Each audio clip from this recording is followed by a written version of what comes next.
Luke chapter 19, starting at verse 1, it says, "Then Jesus entered and passed through Jericho. Now behold, there was a man named Zacchaeus, who was a chief tax collector," not just a tax collector, a chief. "And he was rich." All the single women said amen. Send him, Lord, please. He rich. "And he sought out to see who Jesus was, but could not because of the crowd, for he was of short stature. So he ran ahead, climbed up into a sycamore tree to see him, for he was going to pass that way. And when Jesus came to the place, he looked up and saw him and said to him, 'Zacchaeus, make haste and come down, for today I must stay at your house.'" Come on, somebody. Did y'all get it? Did y'all hear that? Jesus is coming to stay at your house. He's coming to your house. He's coming to your place. Jesus is coming. So he made haste and he came down and received him joyfully. But when them people, the haters, when they saw it, they all complained, saying, he is gone to be a guest with a man who is a sinner. Then Zacchaeus stood and said to the Lord, "Look, Lord." He had attitude, boy.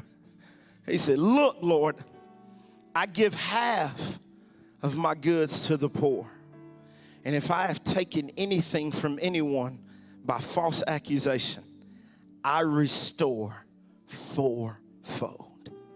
And Jesus said to him, "Today salvation has come to this house, because he also is the son of Abraham.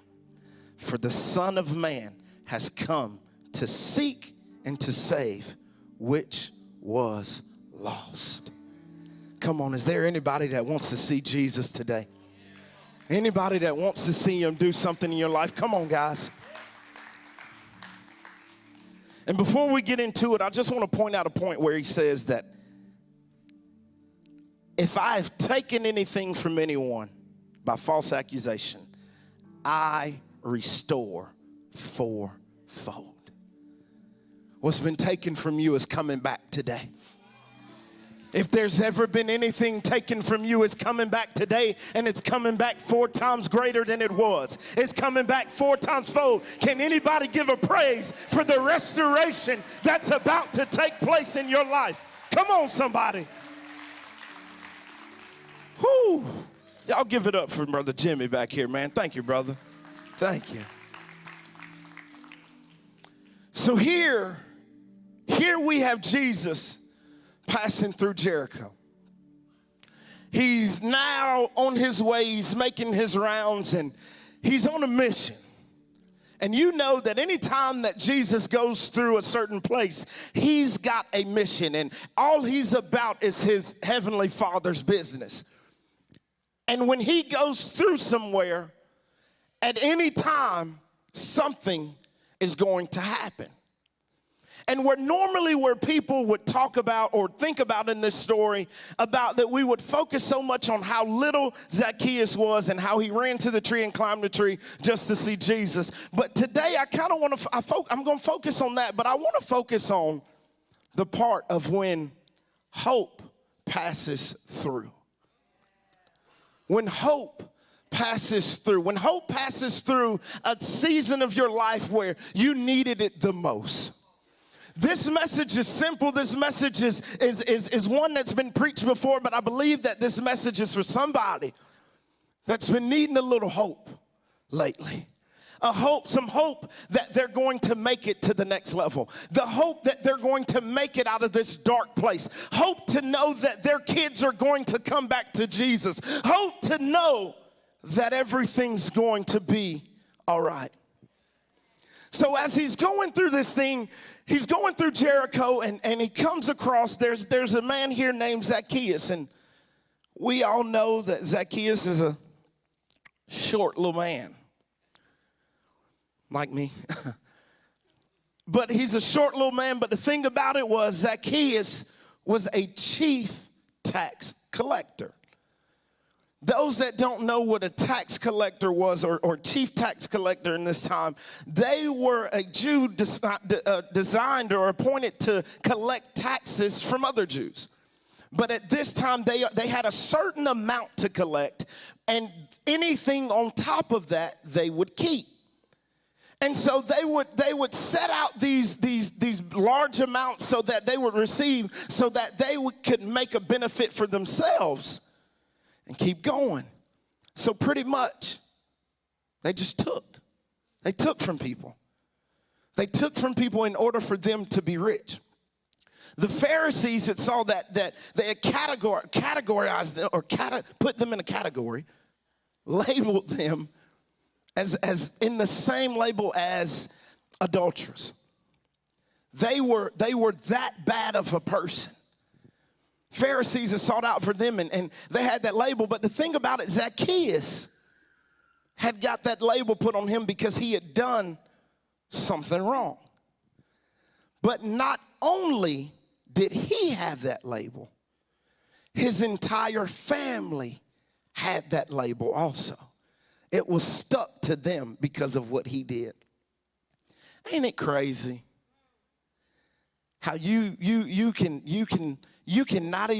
do all the right in the world, but because of who you tied to, that'll weigh you down? You know, we all got that family member that we really don't want to tell nobody that's our family. Come on, is it just me? Y'all don't want to raise your hand because camera's on, huh? That's what it is. We all got that one uncle that when somebody asks, hey, is that's your uncle? Well, I mean, yeah, but not really. Not, we ain't got to tell everybody that. But it's crazy that whatever's tied to that one person will also be tied to you as long as you're tied to them. But isn't it crazy that we can do so much good in the world, but people will always remember that one thing? That one thing. I can preach for the next 50, 60 years of my life, but let one picture of me in the club, turning up, get out. That's what they're going to remember of me. We can never forget the old. And what is it about us today that where we always want to point out the bad news but hide the good news? What is it about our world today that's the main thing we want to do? Is anybody ready for some good news? Anybody? You know, the good news where they come on and say, hey, it's supposed to rain today, but the sun will be out in the morning. The good news where it says, hey, brother Richie and Sister Lisa have been married for 30-something years. They doing good. The good news. The good news, but yet we want to blast the bad news. We want to talk about the bad that everybody had done.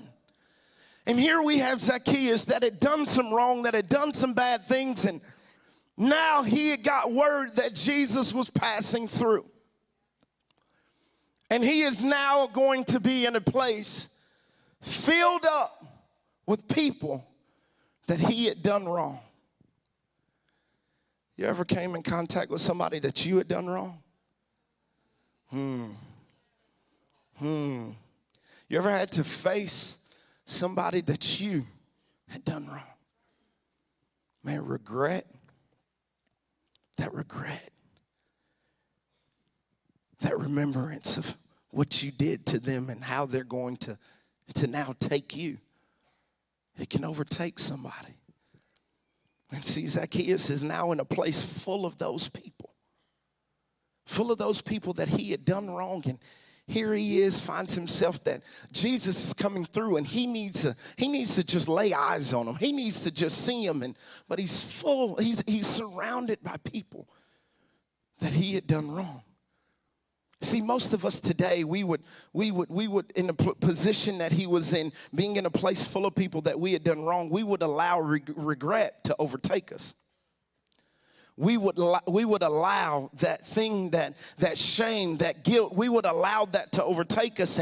And we just say, you know what, yeah, Jesus is passing through there, but I know he's going to be passing through somewhere else, so I'm going to just wait on the next round. You know, I'm going to just wait till he goes to the next town where don't nobody know me. No. He said, go to him right now. And see, Zacchaeus said, you know what? I'm not going to let the regret hold me back. I'm not going to let the shame and guilt keep me from seeing Jesus. Because see, Zacchaeus knew that he had done something wrong. He knew that he had made mistakes, but Zacchaeus, it came up in his mind, and he says, I got to make a change. And I got to see Jesus. I don't need him to do anything for me, but I got to see him. So are you going to allow the regret and the shame of what you've done in the past to keep you from getting to Jesus? We can't let that happen.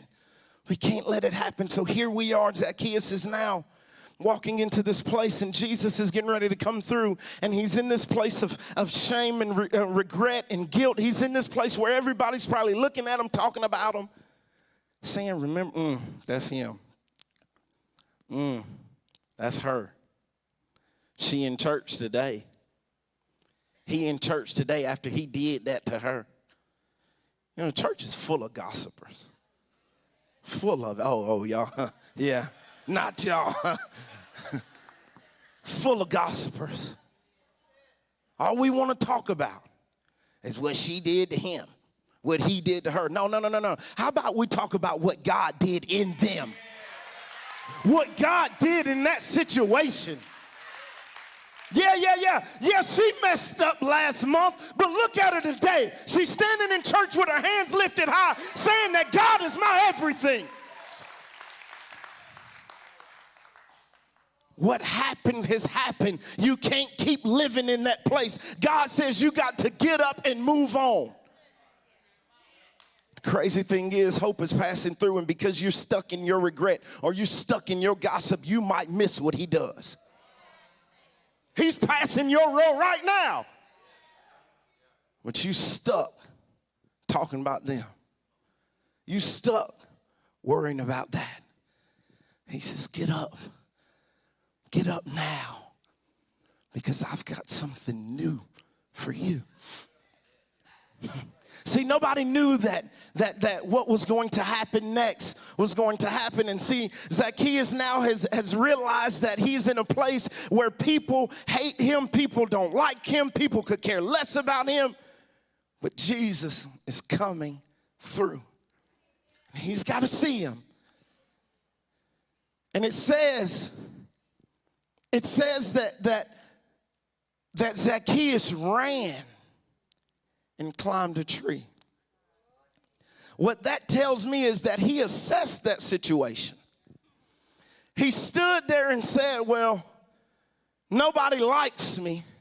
Nobody cares for me, so nobody's going to put me on their shoulders so that I could see the same thing they're going to see. So now I'm going to have to do something different because nobody's going to put me on their shoulders. See, there's people in here today that's not going to put you on their shoulders because they're actually insecure or they're actually worried or think that you're going to actually outdo them, so they're going to try to keep you where you at. Because they can't have you do better than them. No.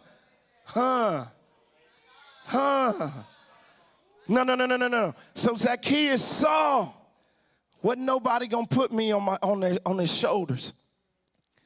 So he says, you know what? I'm gonna have to run. I'm gonna have to climb up into a tree. I'm gonna have to do what others aren't willing to do to get what's mine. Come on, I need you to get that. Are you willing to do what others won't do so that you can get what has your name on it?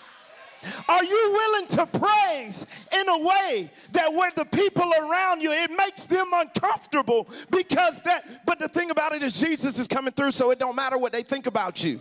It don't matter what they got to say about you because you know that you need a change. You know that you need something to happen, so you're going to do something that others won't do.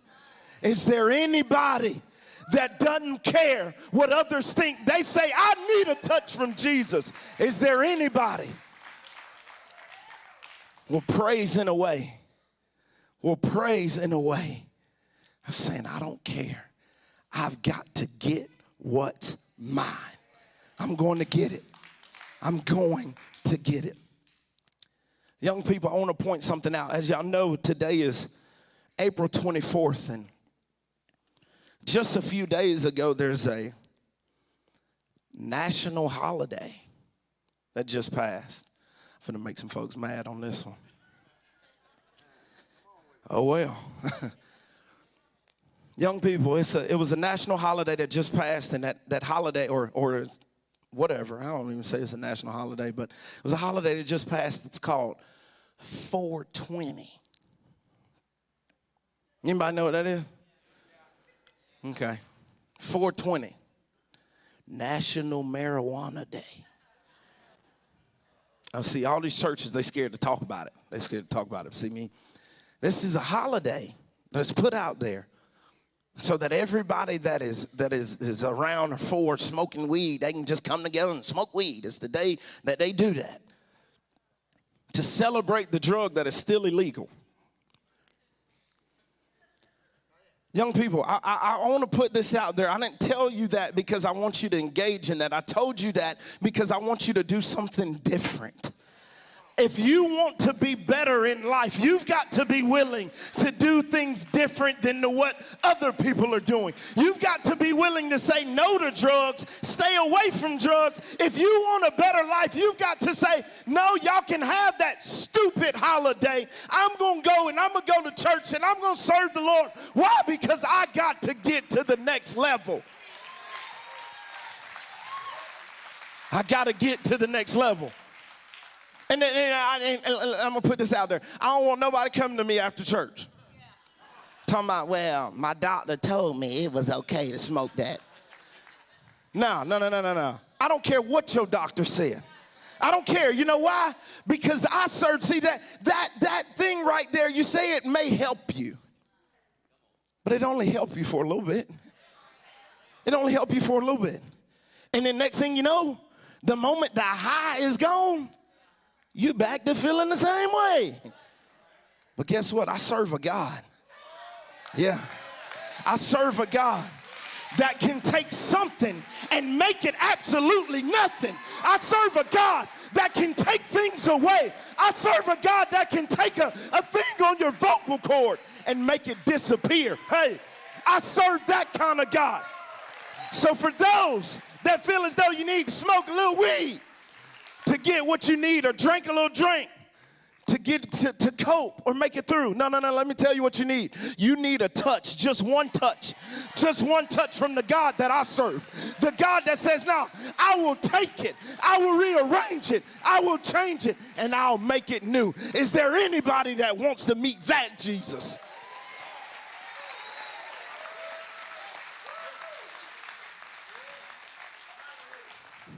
Some folks gonna be mad at me now. It's all good. I'm here to tell you that little weed, that little drink, that little whatever it is, that ain't nothing but a stumbling block. And it ain't gonna get you where you need to go. It ain't gonna fix your problem. You got to get into a church. You got to get into a Bible-believing church. Get connected to a God that can change it, that can turn it, that can rearrange it. You got to get connected.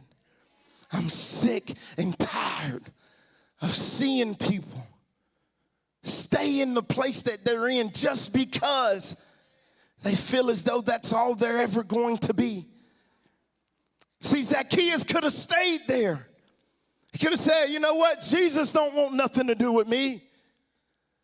I'm bad. I made plenty of mistakes. He don't need me. He got all these other perfect people. The thing about it was, Zacchaeus was in a position of sitting where he was sitting, doing what he normally did. And then he caught word that Jesus was coming through. He said, wait, the Jesus that can make a blind man see, the Jesus that can make the lame walk. Oh, wait, I got to see this guy. I got to see him. And see, he had to make a decision to not stay where he was at. He had to make a decision. See, y'all remember the story of the gate called Beautiful? And the lame man used to sit out in front and beg. Every day he had to make a decision. See, a lot of people talk about, him going there and then what happened and all. See, but the thing about it is, look at the faith that he had for every day. They said, what was it? Was it over 40 years? It was something like that he did that every single day. Every day. He had to have enough faith to believe that every time he stepped foot or got dropped off at that gate, that he would receive enough just to get him to the next day. You got to have enough faith. You got to have enough faith to know that you've got it all. You've got everything you need to get to the place that you need to go to receive what you need to get to the next level, the next place. See, Zacchaeus could have stayed there in that place, but he says, you know what? No. I got to go and see this Jesus you speak about. So he took a step and said, you know what? I'm going to run ahead of the crowd. Yeah. He ran ahead of the crowd and climbed the tree. Do y'all see? He already ran in front of the crowd. What did he need to climb up in a tree for? Hey, in order for you to get what's yours, sometimes you got to stick out. You can't look like everybody else. You can't do what everybody else do. Sometimes you got to climb up and get in a place to where Jesus is only going to see you. That's it. It's that simple. You want something done in your house? You want your family to come back to Jesus? I dare you to climb a tree. I dare you. You want Jesus to do something in your marriage? I dare you to take that step for yourself, for your wife, for your husband. Take that step and watch him point you out and look up and see you and say, because of you, because of your faith, I need to stay at your house. I don't need to stay at everybody else's house that's doing the things that everybody else is doing. I need to stay at your house because I got something new for you.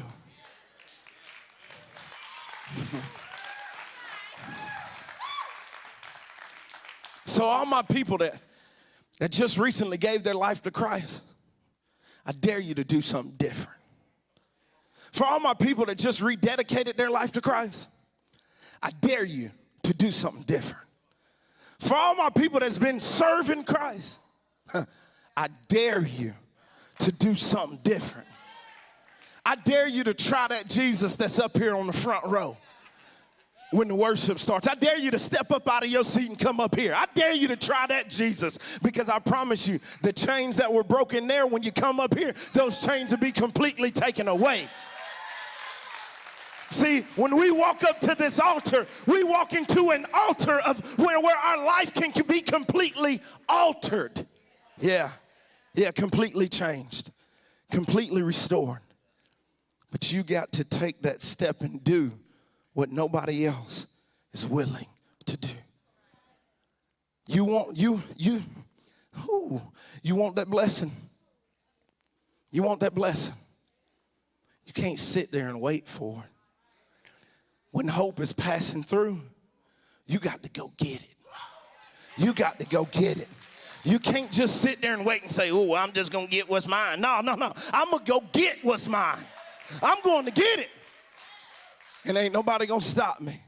Nobody bigger. Nobody stronger. Nobody taller. Nobody, none of that. I don't care what's in front of me. If God's got something for me, I'm going to get it.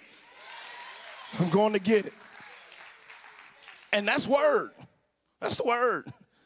Go get what's yours. That's what I should have named this. Go get what's yours.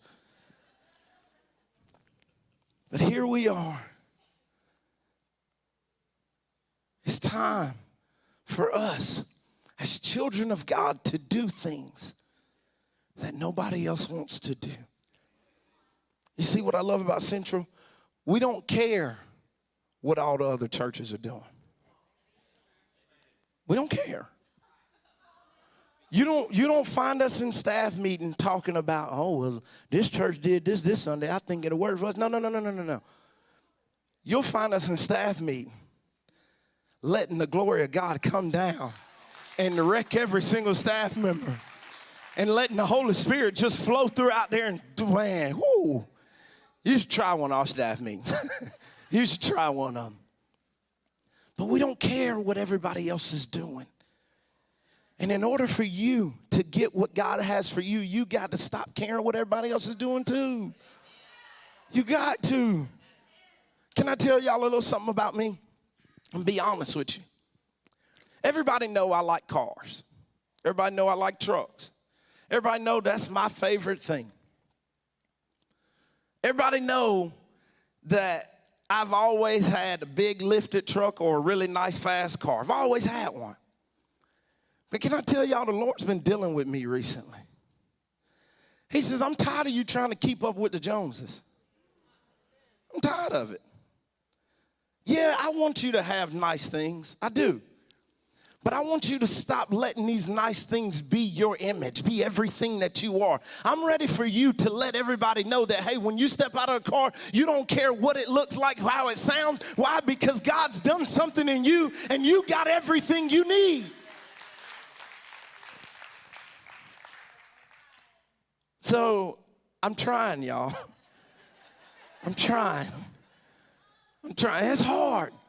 But when God's got something big for you, sometimes you got to leave the things of the old behind and step into a new season for a little time in order to get the next big thing. You know what I'm saying? Y'all don't get me. Y'all ain't trying to hear what I'm saying because y'all don't want to do that. Y'all want to keep y'all nice little cars. Well, come by mine so I can go get my hoopty. Come by mine so I can get my hoopty and my bank account can look like yours used to look before you bought my car. Yeah. Man, God is wanting to do something different in your life. But are you willing? Are you willing to do something different? Are you willing to do something new? Are you willing to stay faithful in the little? Yeah, I don't care what happened last week. I don't care what happened last month, last year. What God wants you to do is to step up to the plate and say, I need something new. So I'm coming for it. I'm coming after it. So today, as we talk about where Jesus then tells him that he needs to come down. Come down, for I must stay at your house. And he goes through it and he says, look, Lord, I give half of my goods to the poor. If I have taken anything from anyone by false accusation, I restore fourfold. Do y'all know that Jesus hadn't even done a miracle yet? He hadn't even preached. See, that conviction to do something to you. That conviction to make you step up to the plate and just say, you know what? Nah, I completely give it up, God. I ain't doing it no more. I ain't even say nothing yet. It was me, Lord. That conviction to make you do something, and see, the conviction got a hold of him. Got a hold of Zacchaeus, and he said, look, right now in this moment, I'm taking everything and I'm giving it back. If there's anybody that I've done wrong, I'm sorry. I'm going to make it right. I'm challenging you today. Yeah, you. This week, make it right. Make it right with the one that you did wrong. Make it right with the one that you hurt. I'm challenging you over the next few days. Make it right. I'm challenging you to make it right for the one that did you wrong. That one's deep. That one's hard. I don't know who this is for. I don't know who this is for, but make it right with them. Make it right with them. It ain't no point in you and your kids suffering because of what you hold on to. Make it right with him. I ain't telling you to take them back. I ain't doing that, but I'm telling you to make it right. Free him up so you can be free. I don't know who that was for. Jesus, don't be doing that to me. I'm going to get some messages sent to me on Facebook. And don't. I challenge you to make it right. Because you don't want to be stuck in that place when hope passes through and he's got something for you. See, when you're holding on to that hurt, when you're holding on to that guilt, when you're holding on to that shame, that mistake, when you're holding on to it, you no longer have room to receive the thing that God has for you. And crazy thing about it says in my Bible that his mercies are made new. New. So if you still holding on to old things, you can't get the new thing. If you still holding on to old hurt, you can't get the new. Not the new hurt, the new good.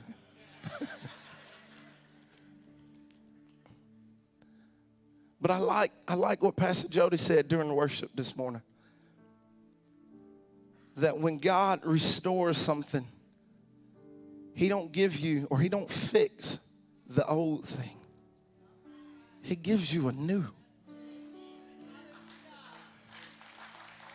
So I want you to know today that God's not about to fix your broken heart. He's about to give you a new heart. And if you will just take that initiative and just run, climb that tree so that he can see exactly who it's for. And he's going to call you down and say, come on, we got business to handle. Let's go stay at your house. Everybody on their feet.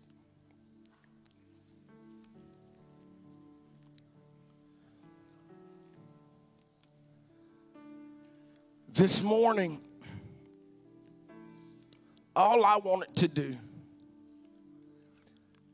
was to allow you to hear and to know what God was doing in me. See, when hope passed through, I had to go get what was mine. But when hope passed through and I knew that Jesus was wanting to do something different in my life, I had to let go. I had to break off. I had to push away. I had to step away. And let God know that I was ready for a change. To let God know that I was ready for something different, I had to step out and stick out like a sore thumb. I was so busy of always standing here waiting for God to give me what he had for me. And I was wondering, man, God, why ain't you giving it to me? And God says, because you ain't moved. I need you to step out, step up, and come and get what's yours.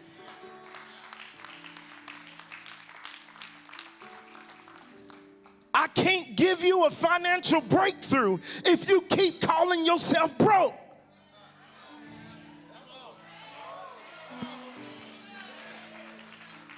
I can't give you a husband if you keep sleeping around with everybody else. I can't give you a wife if you keep breaking all the other ones' hearts. I need you to do something different. God says, try me first. Watch me give you what's yours. You can't make it. You can't create it.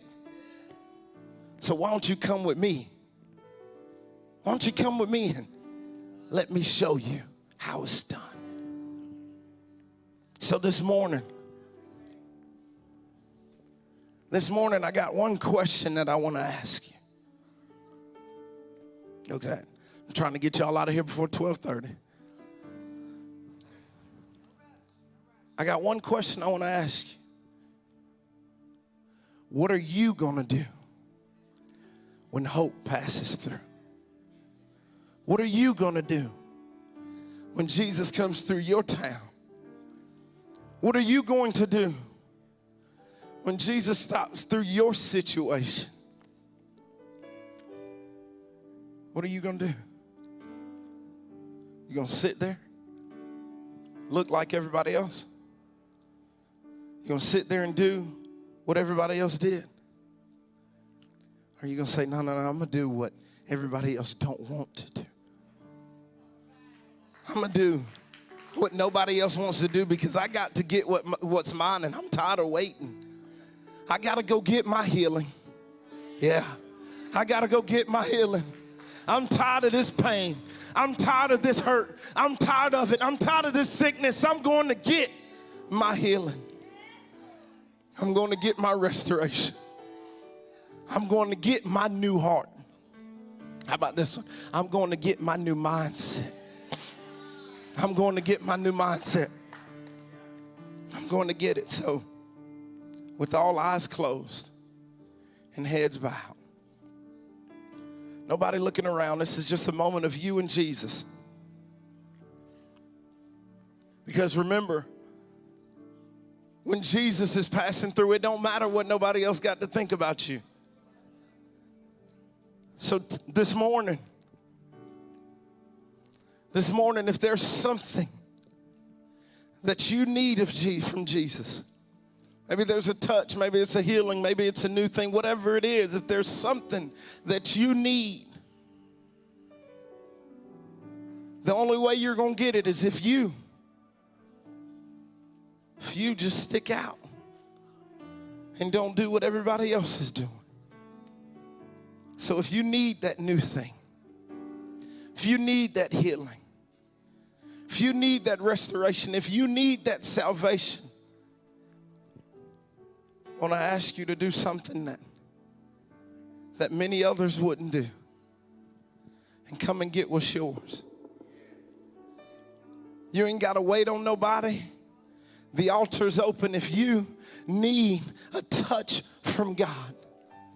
If you need a touch, if you need a refueling, if you need something new, you can come to the altar right now. Yes, come on. Come on, I see you. Come on. Yeah. Jesus. If you need it, come and get it. There's healing in this place. There's deliverance in this place. There's a new thing happening in this place. Financial breakthrough is happening. A new thing is happening. God says, if you will step up, then I will show you. Come on, prayer team. Come on, there's plenty of people here. Come on, let's pray with somebody. Let's make sure they get theirs. Pastor Jody and the team are going to sing, and we're going to deal with what we've got to deal with. We're going to go after what we got to go after. This morning, don't leave this place without getting what's yours.